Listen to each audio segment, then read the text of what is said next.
$1.5 million. Attorney Richardson read the number aloud as 32 pairs of eyes turned toward the corner where a 12-year-old black girl sat clutching a worn yellow paper crane. Her dress had a patch near the hem. Her sneakers were scuffed at the heels. And yet, this child was about to become a millionaire. This is a joke, right? Patricia Whitmore shot up from her chair. Who is this girl? What kind of scheme are you running, little girl? David Miller, CEO, estimated net worth $47 million. Simply smiled. This girl didn't take anything from me, Patricia. She gave me something that $1.5 million could never buy. She gave me my daughter back. What none of them knew. 347 days ago, this 12-year-old girl from the projects, with nothing but paper cranes and quiet courage, had saved everything David Miller had left to lose. 347 days earlier, David Miller sat in Seattle Children's Hospital, learning that his world was ending. He didn't believe in miracles. He believed in data, in strategy, in things he could control with spreadsheets and quarterly projections. But when Dr. Morrison said acute lymphoblastic leukemia and your daughter in the same sentence, everything David believed in crumbled to dust. Emma, 7 years old, with her mother's eyes and her father's stubborn chin, lay in the hospital bed looking so small, so fragile, her skin pale, and her hair already beginning to thin from the first round of chemotherapy. David held her hand and felt completely, utterly powerless for the first time in his adult life. She needs a bone marrow transplant, Dr. Morrison explained, his voice gentle but clinical. We're searching for a compatible donor, but Emma's genetic profile is complicated. Half Irish, half Italian, with some markers that are quite rare. The probability of finding a perfect match from an unrelated donor is approximately 1 in 100,000. David's voice came out hoarse. How long do we have? The doctor paused 1 second too long. 90 days. Maybe 120 if we're lucky, but the sooner we find a match, the better her chances. 90 days. David threw everything at the problem. He hired private search firms to scour international bone marrow registries. He launched a $200,000 social media campaign encouraging people to register as donors. He called in every favor, pulled every string, offered to pay whatever it took. Nothing. Emma's genetic profile was too specific, too unique. The weeks crawled by. 40 days, 50, 60. Each morning, David woke up and checked his phone, hoping for the call that never came. Patricia Whitmore, David's sister-in-law, his late wife Catherine's younger sister, moved into the guest house to help. But Patricia's version of helping consisted mostly of hovering in Emma's VIP room, making phone calls to lawyers, and dropping hints about estate planning.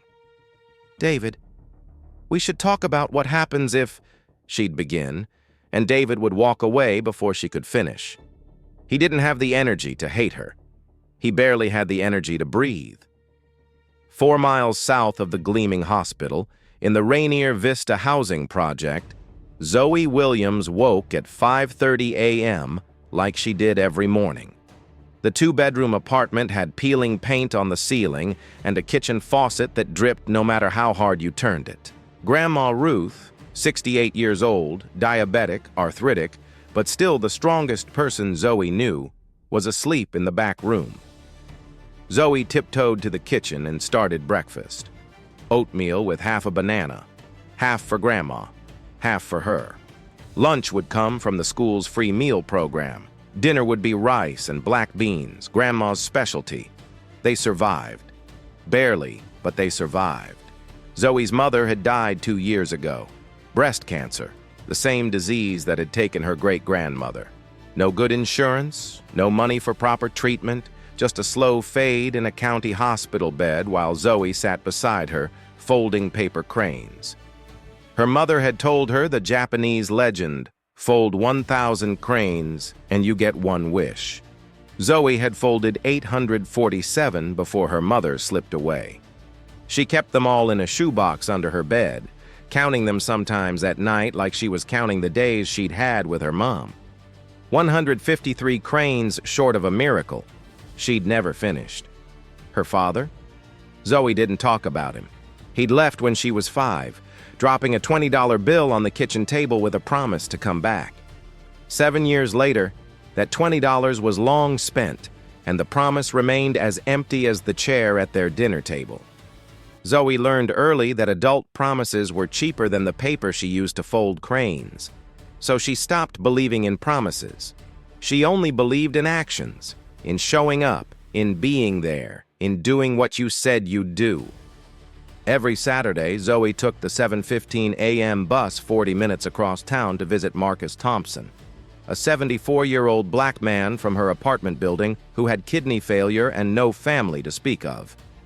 He'd been alone in the dialysis ward for 3 years before Zoe noticed him on the bus one day, clutching his hospital bag, staring out the window like he was looking for someone who would never come. "Can I sit here?" she'd asked. He'd looked at her with surprise. "You want to sit next to a sick old man?" She'd shrugged. "You're not sick. You're just waiting to get better." That was 2 years ago. Now Zoe came every Saturday without fail. She read him books, told him about school, folded paper cranes to hang above his bed. Mr. Thompson had 89 cranes now, 911 more to go. Zoe didn't know if she believed in wishes anymore, but she believed in showing up. She believed in making sure nobody felt invisible. It was on day 15 of Emma Miller's hospitalization that Zoe's path crossed with hers. Zoe was walking down the 4th-floor corridor toward Mr. Thompson's room when she heard crying. Not adult crying, the desperate, hiccuping sobs of a child who had been alone too long. The sound came from room 412. The door was slightly open. Inside, a bald little girl lay in a hospital bed, IV lines snaking from her thin arm, tears streaming down her face as she stared at the ceiling. Nobody else was in the room. No parents, no nurses, just a 7-year-old girl crying alone. Zoe knocked softly on the door frame. The girl startled, turning to look at her with red-rimmed eyes. "Hey," Zoe said gently. "Are you okay?" The girl shook her head, then nodded, then shook her head again. "I miss my daddy. He said he'd be here at 3. It's 5 now." Her voice cracked. "He always says he'll come. He never comes on time." Zoe didn't ask permission. She walked in, pulled up a chair, and sat down beside the bed. "What's your name?" "Emma." "Emma, I'm Zoe. I come here every week to visit a friend. He gets lonely too. You know what I do to make him feel better?" Emma shook her head, tears still wet on her cheeks. Zoe reached into her backpack and pulled out a sheet of yellow paper. Her hands moved with practiced precision. Fold, crease, fold, tuck. 3 minutes later, a perfect paper crane sat in her palm. "There's a legend," Zoe said, "that if you fold 1,000 paper cranes, you get one wish." She placed the crane in Emma's small hand. "This is crane number 1. 999 to go." Emma looked at the crane, then at Zoe. "Will you fold all 1,000 for me?" Zoe smiled, the careful smile of a child who had learned not to make promises she couldn't keep. "I'll try, but you have to promise me something first." "What?" "You have to fight. Every single day, whether your daddy shows up or not. Can you promise me that?" Emma nodded solemnly. And in that moment, an invisible thread connected 2 strangers. One fighting a war in her blood, one fighting a war outside these walls. Zoe started coming to the hospital every day after school. She'd take 2 buses, do her homework in the lobby, then sneak up to room 412 during the gap between nurse rounds. Emma's face would light up the moment Zoe appeared in the doorway. They'd talk for hours about school, about dreams, about everything and nothing. Zoe taught Emma to fold cranes. Emma taught Zoe the names of all the nurses and which ones snuck her extra pudding. The crane count climbed, 20, 30, 45. Zoe hung them on strings above Emma's bed, a growing flock of paper hope. David Miller knew none of this. His days blurred into an endless cycle of conference calls, investor meetings, and frantic searches for a bone marrow match. He tried to visit Emma every day, but trying and succeeding were different things. A crisis at the Portland location, a lawsuit threat from a supplier, a board meeting that couldn't be rescheduled. He'd text the nurses, "Running late, please tell Emma I love her." He told himself he was doing everything for Emma, working to pay for the best doctors, the private room, the experimental treatments.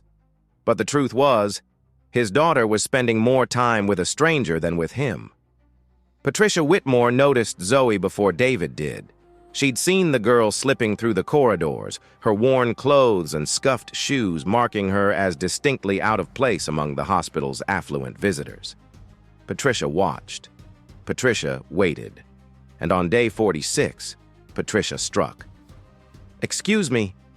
Patricia's voice cut through the quiet of room 412 like a blade. Zoe froze mid-sentence, a half-folded crane in her hands. Patricia stood in the doorway, arms crossed, eyes scanning Zoe from head to toe with undisguised contempt. "Who are you? How did you get in here? This is a private room." Zoe stood slowly, her heart hammering. "I'm Zoe. I'm Emma's friend. I just come to visit." "Friend?" Patricia laughed, a sharp, ugly sound. "Emma doesn't have friends like you. Look at yourself. That dress has patches. Your shoes are falling apart. What are you really doing here? Stealing? Casing the room for your little gang?" Emma sat up in bed, her voice small but defiant. "Aunt Patricia, Zoe is my friend. She—" "Quiet, Emma. Adults are talking." Patricia pulled out her phone. "I'm calling security. I don't know how you got past the front desk, but I know your type. You probably heard there was a rich man's daughter up here and thought you'd see what you could take." She looked at Zoe with disgust. "People like you always want something." Zoe's hands trembled, but she didn't cry. She'd learned long ago that crying in front of people like Patricia only made things worse. "I don't want anything," she said quietly. "I just wanted to be Emma's friend." Patricia snorted. "Security?" "Yes, 4th floor, room 412. There's an intruder here. A young black girl. Yes, I'll hold." 2 security guards arrived within minutes. Zoe stood perfectly still as they approached, her paper crane crushed in her fist. Emma was crying now, reaching out toward Zoe. "No, she's my friend. Don't take her away." Patricia put a restraining hand on Emma's shoulder. "It's for your own good, sweetheart. You don't know who these people really are." The older security guard, a heavy-set man named Douglas, looked uncomfortable. "Ma'am, she's just a kid. Maybe we should—" "She's trespassing," Patricia snapped. "She's been coming here for weeks without authorization, spending unsupervised time with my niece. For all we know, she could be planning to kidnap her for ransom. Do your job." Douglas sighed and turned to Zoe. "I'm sorry, miss. I need to escort you out. And I'm afraid you can't come back without proper authorization." Zoe nodded slowly. She looked past the guards, past Patricia, to Emma in the bed. "Remember what you promised me," she said softly. "Fight every day." Then she turned and walked out, her back straight, her eyes dry, the crushed paper crane still clutched in her hand. Behind her, Emma's sobs echoed down the corridor. Patricia had Zoe's name flagged in the hospital system. "Do not admit." 3 simple words that built a wall between 2 children who needed each other. But Zoe didn't give up. The next day and every day after, she took the 2 buses to the hospital anyway.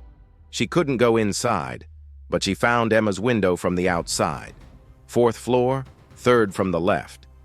She'd stand on the small hill across from the building and wave. And every day, Emma would press her face to the glass and wave back, the paper cranes dancing above her bed. Without Zoe's visits, Emma began to fade. She stopped eating. She stopped talking. She stopped fighting. The nurses noticed first, the untouched food trays, the way Emma would turn her face to the wall when they came in. Dr. Morrison noticed the numbers, her white blood cell count dropping, her body weakening, her spirit seemingly giving up. David noticed last, because David was always last these days, always rushing in at 8 p.m. with apologies on his lips and guilt in his eyes. "She's depressed," Dr. Morrison told him bluntly. "Her body is fighting leukemia, but her mind has stopped fighting altogether. We're running out of time, Mr. Miller. We still haven't found a donor match. And if Emma doesn't want to live..." He didn't finish the sentence. He didn't have to. David sat beside Emma's bed that night, holding her small hand, watching her sleep. For the first time in months, he didn't check his phone. He didn't answer emails. He just sat there, looking at his daughter, wondering when he'd lost her and how to get her back. That's when he noticed the paper cranes, 67 of them, hanging from the ceiling in careful rows. He'd seen them before, of course, but he'd assumed the nurses made them. Now he looked closer and saw how each one was slightly different, some with patterns, some with messages written in careful handwriting. He reached up and took one down. On the wing, in purple marker, "Crane number 34. You are braver than you think. Zeet. Emma." David's voice was gentle. "Sweetheart, wake up. I need to ask you something." Emma's eyes fluttered open, dull and tired. "Who made these cranes?" For the first time in days, something flickered in Emma's eyes. "Zoe," she whispered. "Zoe made them. She's my friend. But Aunt Patricia sent her away and now she can't come see me anymore." Emma's voice cracked. "I can still see her sometimes, Daddy. She stands outside my window and waves, every single day, even when it's raining." David Miller spent the next morning reviewing security footage. He watched Zoe enter the hospital day after day, always alone, always carrying her worn backpack. He watched her sit with Emma for hours, folding cranes, reading books, simply being present. He watched his daughter laugh, actually laugh, for the first time since the diagnosis. And then he watched Patricia's confrontation. He watched the security guards escort a 12-year-old girl out of the building while his daughter screamed and cried. He watched Zoe walk away with dignity that most adults couldn't muster, her small shoulders squared, her head held high. Then he pulled up the exterior cameras. Day 47, Zoe standing on the hill, waving. Day 48, rain pouring down, Zoe in a thin jacket, still waving. Day 52, wind so strong the trees bent sideways, Zoe clutching her backpack, still waving. Day 58, Zoe with a sign that read, "Keep fighting," in big letters. Day 60, Zoe holding up a paper crane to the window, even though Emma probably couldn't see it from that distance. 14 days, every single day, rain or shine. This girl owed his daughter nothing, had never met him, had been humiliated and banned from the hospital, and still she showed up. David called the hospital's donor registry coordinator. "I need to see the full list of everyone who's registered as a potential donor for my daughter in the last 60 days. The list arrived the next morning. David scrolled through it mechanically. Names, ages, ethnicities, match percentages. Most were between 40 to 60% matches. Usable, but risky. He was about to close the file when a name caught his eye. Zoe Williams, age 12. Registered, day 18. Match percentage, 92%. David read it 3 times. Then he called Dr. Morrison. "There's a name on the donor registry, Zoe Williams, 92% match. Why wasn't I told about this?" There was a long pause. "Mr. Miller, there were complications. The potential donor is a minor. She registered herself using the hospital's community outreach program. But when we tried to follow up for full testing, we were informed she'd been banned from the hospital premises." David's hand tightened on the phone. "Who banned her?" The doctor hesitated. "I couldn't say, sir." But David already knew the answer. For 60 days, his daughter's best hope for survival had been standing on a hill outside her window, waving. The address led to Rainier Vista, A housing project David had driven past 100 times without really seeing. Block after block of faded buildings, cracked sidewalks, children playing in concrete lots. David parked his Tesla and felt immediately out of place. He found Building C, climbed to the 3rd floor, and knocked on apartment 312. The door opened to reveal an elderly black woman with kind eyes and hands gnarled by arthritis. "Can I help you?" "Mrs. Williams? My name is David Miller. I'm looking for your granddaughter, Zoe. It's about my daughter, Emma. She's a patient at Seattle Children's." The woman's face changed. "You're Emma's father. Zoe talks about Emma all the time. She's not in trouble, is she?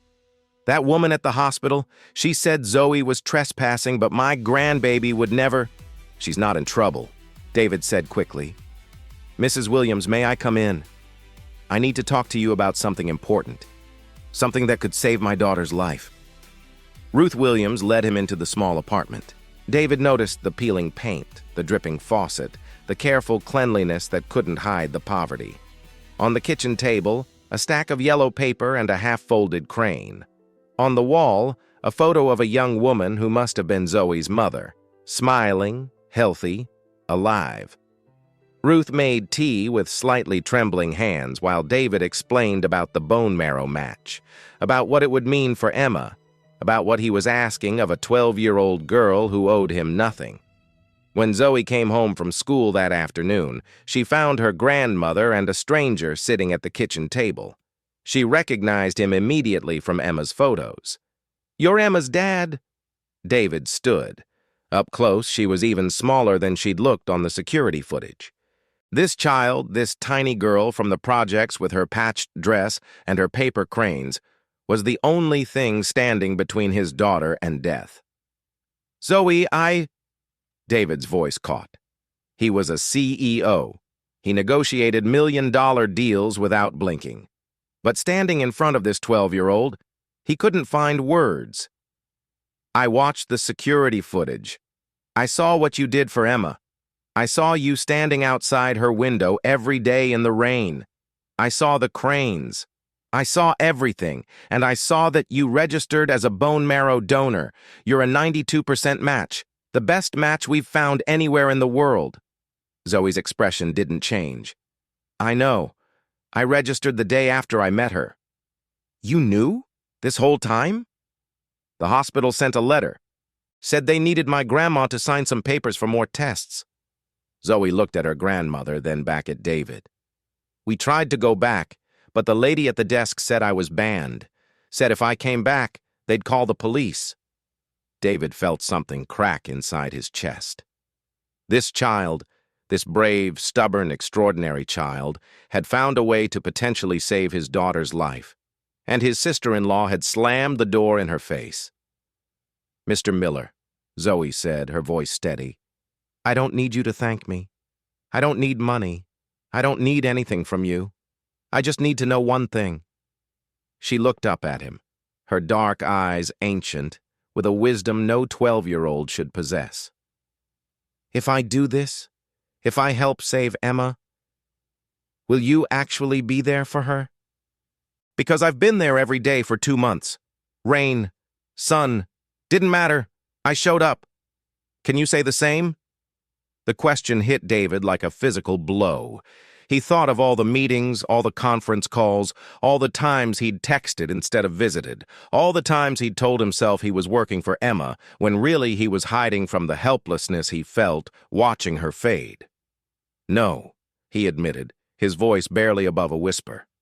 "I can't say the same, but I want to learn. Will you teach me?"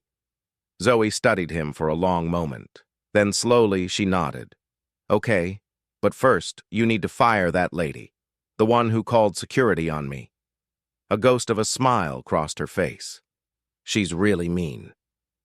The next week moved fast. Ruth Williams signed the consent forms. Zoe underwent comprehensive testing, blood work, physical exams, psychological evaluation. The doctors confirmed what the initial screening had suggested. She was an almost perfect match. The procedure was scheduled for day 75. David visited Zoe's apartment 3 times to discuss the process, the risks, the recovery. Each time he noticed more details. The shoebox under Zoe's bed filled with 847 paper cranes, the photo of her mother on her nightstand, the way she checked on her grandmother every few minutes, making sure she'd taken her medication. "She's been taking care of that old woman since she was 10 years old," Ruth told him one evening while Zoe was doing homework in the other room. "After my daughter passed, Zoe just stepped up. Never complained, never asked for anything. Just did what needed doing." Ruth's eyes were wet. "She's the strongest person I know, and she's only 12. David went home that night and looked at his own life. The $47 million, the penthouse apartment, the private chef, the Tesla, the $7,000 espresso machine he'd bought on a whim. And then he thought of Zoe, riding 2 buses for 40 minutes each way to visit a stranger in a hospital, making oatmeal for breakfast because that's what they could afford, folding paper cranes as if hope was something you could create with your hands. "You can't be serious." Patricia stood in David's office, her face twisted with disbelief.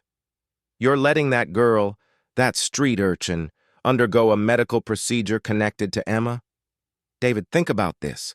What do you actually know about her? Her family? Where that bone marrow has been?" David didn't raise his voice. He didn't need to. "Patricia, I know that Zoe showed up every single day for 2 months to visit my daughter. I know that she registered as a donor before anyone asked her to. I know that she stood in the rain for 2 weeks waving at Emma's window after you had her banned from the hospital. I know she's 12 years old and has more integrity than most adults I've ever met. What else do I need to know? This is insane. You're risking Emma's health on some fantasy about a poor little girl with a heart of gold. These people always want something, David. Always. Mark my words, once she realizes how much money you have, she'll—" "Get out." David's voice was quiet but absolute. "What?" "Get out of my office. Get out of my home. Get out of my daughter's life. You've done enough damage, Patricia. I watched the security footage. I saw how you treated that child. I saw how you spoke to her. I heard what you called her." Patricia's face went pale, then red. "I was protecting Emma, protecting our family. That girl had no business." "That girl is the reason my daughter might live." David stood, and Patricia took an involuntary step back. "I want you gone by tonight. I'll have my lawyers contact you about the trust Catherine left. You'll receive what you're entitled to. Nothing more." For the first time, Patricia seemed to realize she'd overplayed her hand. "David, please. I was just trying to help. You know I love Emma. I would never—" "You would. You did. And now you're done." He picked up his phone. "Security, please escort Ms. Whitmore from the building. She's no longer welcome here." The bone marrow extraction happened on a gray Tuesday morning. Zoe lay on the operating table, small and brave, a paper crane clutched in her fist. The same one she'd crushed when security escorted her out weeks ago, now carefully smoothed and folded back into shape. "For luck," she'd told the nurse. Ruth sat in the waiting room, praying to a God she'd started to believe in again. David sat next to her, and for once he wasn't checking his phone. 4 hours later, Dr. Morrison emerged with tired eyes and a smile. "The extraction was perfect. We got everything we need. Zoe's in recovery. She'll be sore for a few days, but she did beautifully." He paused. "Now we wait. We'll transfuse the marrow into Emma tomorrow and monitor her closely. If her body accepts it, she has a real chance." The first week was terrifying. Emma's body fought the foreign marrow, her fever spiking, her vitals unstable. David didn't leave the hospital. He slept in the chair beside her bed, held her hand through the worst of it, talked to her even when she couldn't respond. Zoe came too, as soon as she was recovered enough to travel. She sat on the other side of Emma's bed, folding cranes, telling stories, filling the room with the presence Emma had missed so desperately. On day 82, Emma's fever broke. On day 85, her white blood cell count started climbing. On day 90, Dr. Morrison delivered the news. The transplant was successful. Emma's body is accepting the new marrow. She's going to need monitoring for years, but he smiled, genuinely smiled. She's going to live. David Miller, who hadn't cried since his wife's funeral 3 years ago, broke down sobbing in the middle of the hospital corridor. Zoe stood next to him, awkward and uncertain, until he pulled her into a hug. "Thank you," he whispered. "Thank you, thank you, thank you." Zoe hugged him back carefully, like she wasn't quite sure how. "You're welcome," she said. "But you know you don't have to thank me, right? I didn't do it for thanks." "I know," David said. "That's why I'm thanking you." Emma was sitting up in bed, eating real food for the first time in weeks, when David asked Zoe the question. "Zoe, I want to do something for you. Anything. Name it. College fund, house for you and your grandmother, whatever you want. You saved my daughter's life. Please, let me give you something in return." Zoe was quiet for a long moment, looking out the window at the hill where she used to stand and wave. Then she turned back to David. "There is one thing." "Name it." "There's a man named Marcus Thompson. He's on the 3rd floor, in the dialysis ward. I've been visiting him for 2 years. He doesn't have any family. He doesn't have anyone. When I got banned from the hospital, I couldn't see him anymore." Her voice trembled slightly. "I've been worrying about him every single day. Is he eating? Is he taking his medicine? Is he just lying there alone, wondering where I went?" David stared at her. Of all the things she could have asked for, money, opportunity, a future, she was asking to visit a sick old man. "That's what you want? To visit your friend?" Zoe nodded. "And if it's not too much trouble, could you maybe help him get a little better care? He's been on the transplant list for 3 years. Nobody seems to care about old men who live in the projects." David felt something shift inside him. Something fundamental and permanent. "Zoe," he said slowly, "I'm going to do that. I'm going to get Marcus the best care available. But I'm also going to set up a trust fund for you. For your education, for your future, for whatever you want to do with your life. And you can argue with me all you want, but you're not going to win. Because here's the thing. You didn't save my daughter for money. You did it because that's who you are. You see people. You show up. You fold paper cranes and believe in miracles. And the world needs more people like you. So I'm going to make sure you have every opportunity to become whoever you're meant to be. Deal?" Zoe looked at him for a long time. Then she looked at Emma, who was watching with wide eyes, still weak but alive, beautifully alive. Then she looked at the paper cranes hanging above the bed. 156 of them now, each one a small act of faith. "Deal," she said. "But I'm still going to visit Mr. Thompson every Saturday. That's non-negotiable." David laughed. A real laugh, the first one in months. Non-negotiable. Got it. 2 weeks later, David arranged for Marcus Thompson to receive a kidney transplant at Seattle's finest hospital, fully covered. When the old man woke up from surgery, Zoe was sitting beside his bed, folding a paper crane. "Hey, Mr. Thompson," she said softly. "Sorry I've been gone for a while, but I'm back now. And look." She held up the crane. "This is number 994. Only 6 more to go." Marcus Thompson looked at the crane, then at Zoe, then at the flowers and cards filling his room. Sent by Emma, by David, by people who had heard his story and wanted him to know he wasn't alone anymore. Tears streamed down his weathered face. "Little girl," he whispered, "you didn't just fold cranes. You folded a whole new life for an old man who thought he was done living." Zoe smiled and started on crane 995. "You're not done yet, Mr. Thompson. We've got 6 more wishes to make." The headline in the Seattle Times 6 months later read, "Local CEO establishes $10 million foundation to connect hospital patients with volunteer companions." Below it, A photo of David Miller, Emma, Zoe, and Marcus Thompson standing in front of Seattle Children's Hospital. The 1,000 Cranes Foundation, named after the legend that had brought them together, had already recruited 300 volunteers and served 15 hospitals across Washington state. The foundation's mission was simple: no patient should ever feel alone.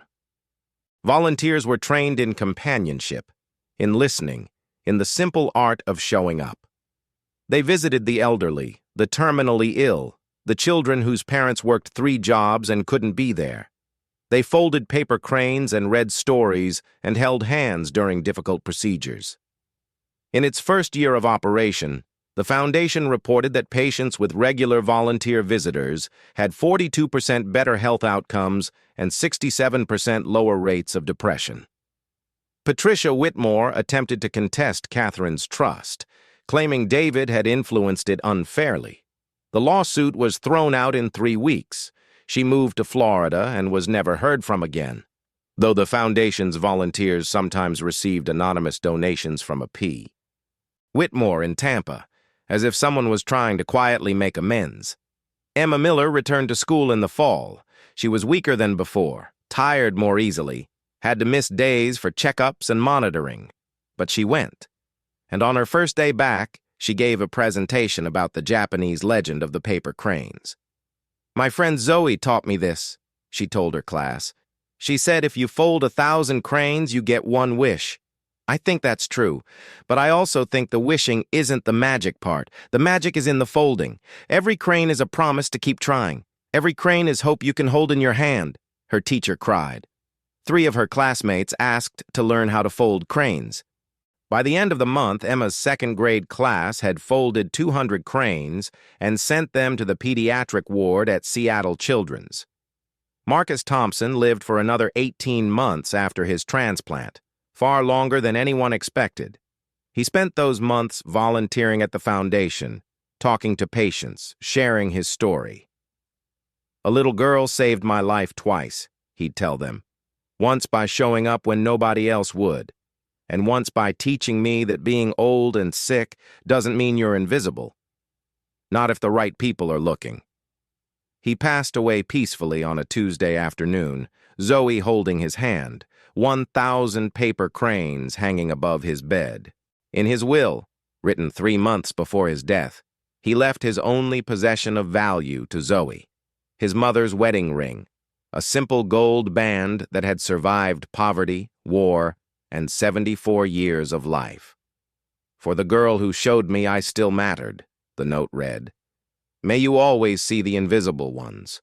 May you always fold hope from paper. May you always, always show up." Zoe wore that ring on a chain around her neck for the rest of her life. 5 years later, the Miller family's annual fundraising gala had become Seattle's most anticipated charity event.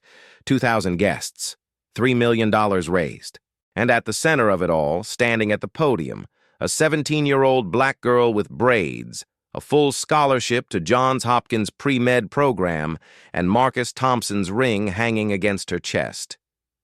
"5 years ago," Zoe began, "I was a 12-year-old kid from the projects who folded paper cranes because I didn't know what else to do with my hope.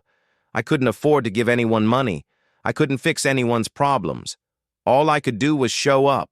All I could do was see people, really see them, and let them know they weren't alone." She looked out at the crowd, David Miller in the front row with Emma beside him, now 12 years old, healthy, fierce, already talking about becoming a doctor. Ruth Williams sat next to them, her arthritis no better but her heart full to bursting. Scattered throughout the audience were volunteers, donors, patients whose lives had been touched by the 1,000 Cranes Foundation. "The legend says 1,000 cranes gets you 1 wish. I've folded thousands of cranes in my life. I never got a miracle. My mom still died. My dad still never came back. Life is still hard." Zoe paused and her voice softened. "But I learned something. The wish isn't the point. The folding is the point. Every time you show up for someone, every time you see someone who's been overlooked, every time you sit beside someone who's scared and alone, you're folding a crane, you're making hope real, You're proving that people matter." She held up a paper crane, yellow, slightly worn, carefully preserved. "This is crane number 1. I made it for Emma Miller 5 years ago in a hospital room where a little girl was crying because she thought nobody cared." Zoe's voice caught, but she kept going. "Emma, you were wrong. People care, and sometimes the people who care the most are the ones you never expected." Emma stood from her seat, walked to the stage, and wrapped her arms around Zoe. The audience rose to their feet, applause thundering through the ballroom. Later that night, after the guests had gone home and the ballroom had emptied, David found Zoe standing by the window, looking out at the Seattle skyline. He stood beside her in comfortable silence. "You know," he said finally, "when I set up that trust fund 5 years ago, a lot of people thought I was crazy. $1.5 million for a 12-year-old girl I barely knew. My lawyers thought I was being scammed. My friends thought I'd lost my mind." He turned to look at her. "But here's the thing, Zoe. That money? It's nothing. It's numbers in an account. What you gave Emma, what you gave me, was worth infinitely more." Zoe smiled. "What's that?" "You taught me how to show up. You taught me that being there matters more than sending money. You taught my daughter that she was worth fighting for. Not because of who her father was, but because of who she was." He paused. "I was a successful man before I met you, Zoe. But I wasn't a good one. You changed that." Zoe reached up and touched the ring around her neck. "Mr. Thompson used to say that kindness isn't a transaction. It's a seed. You plant it, and you never know what might grow." She looked out the window at the city lights. "I didn't save Emma for money. I didn't visit Mr. Thompson for recognition. I did it because everyone deserves to be seen. Everyone deserves to have someone show up." David nodded slowly. "So, what's next for you? Johns Hopkins? Medical school? Then what?" Zoe's smile widened. "Then I come back here, and I open a free clinic in Rainier Vista, and I make sure that every kid who grows up where I grew up knows that they matter. That someone sees them." She pulled a piece of paper from her pocket and began to fold. "One crane at a time." David Miller often tells the story at foundation events, at board meetings, at dinner parties with friends. The story of how a 12-year-old girl from the projects saved his daughter's life with nothing but paper cranes and a stubborn refusal to give up on people. She didn't have money, he says. She didn't have connections. She didn't have power. All she had was the willingness to show up day after day, rain or shine, for a stranger who needed her. He pauses, and his voice drops to something reverent. "That's not charity. That's not kindness. That's something else entirely. Something I don't have a word for. But I know this. Before I met Zoe Williams, I thought success was about what you could build. Now I know success is about who you can see, and whether you have the courage to stay. 1,000 cranes. 1,000 wishes. 1,000 reasons to believe that showing up changes everything. And somewhere in Seattle, on any given Saturday, a young medical student still visits the hospital, still folds paper cranes, still makes sure nobody has to be alone, because some promises are worth keeping, even the ones you never made out loud.